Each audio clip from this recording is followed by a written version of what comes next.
si loo ilaaliyo dhammaan guulahaas ay xukuumadda iyo shacabka Soomaaliyeed gaareen.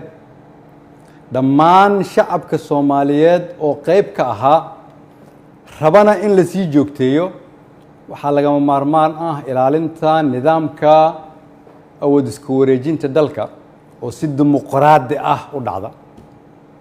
anigoo gudanaya waajibka arrinkaas iga saaran ayaan xukuumadda faray inay ka shaqeyso in dalku aado doorasho lagana fogaado muddo kororsi oo dhalin kara khalkhal siyaasadeed mid amni iyo mid dhaqaale.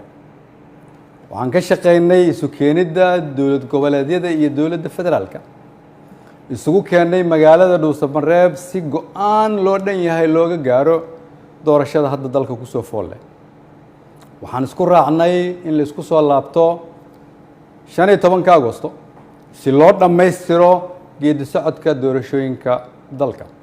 inkasta oo kulamadii Dhuusamareeb horumar fiican laga sameeyay haddana waxaa muuqata in weli uu socdo fikirkii ku aadanaa muddo kororsiga oo salka ku hayay wixii maanta ka dhacay golaha shacabka. fikirkaas oo aan mar hore ka digay oo aan aaminsanahay inuu keeni karo khalkhal siyaasadeed dalkana dib u celin karo ayaan waxaan mar kale xasuusinayaa ummadda Soomaaliyeed in dalka 4 sano mar ay doorasho ka dhacdo iyadoo xukunkii ay qoro isu dhiib inay tahay dhaqan sax ah oo dalkan lagu bartay ayna tahay kulligeen inaan ilaalino.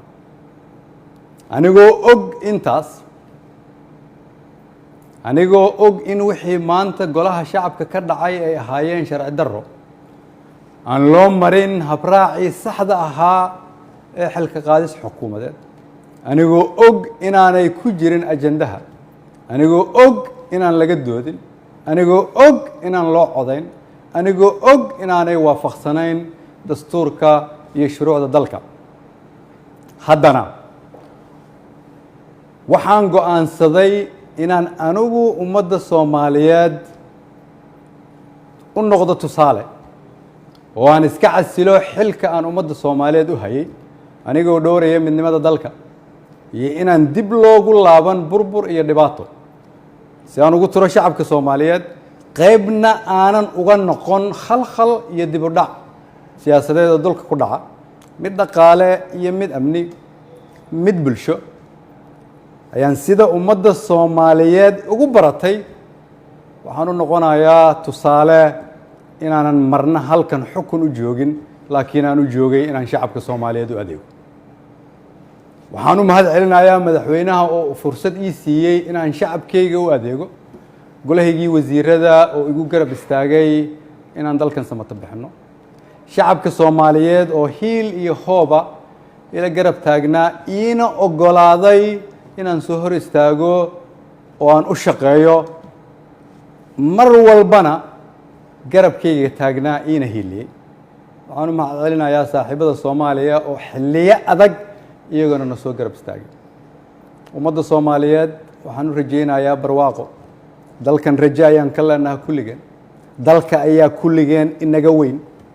cid waliba waa inay aqbashaa in dalka loo turo. maanta waa maalinteydii aniga ayaa u turay dalka. shacabka Soomaaliyeed meel walba ay joogaan waxaan leeyahay waxaan idinkuga adeegay awooddii ugu sarreysay oo aan awoodo. haddii ay wax iga khaldameen waxaan idin weydiinayaa inaad cafisaan. wasalaamu calaykum waraxmatullahi.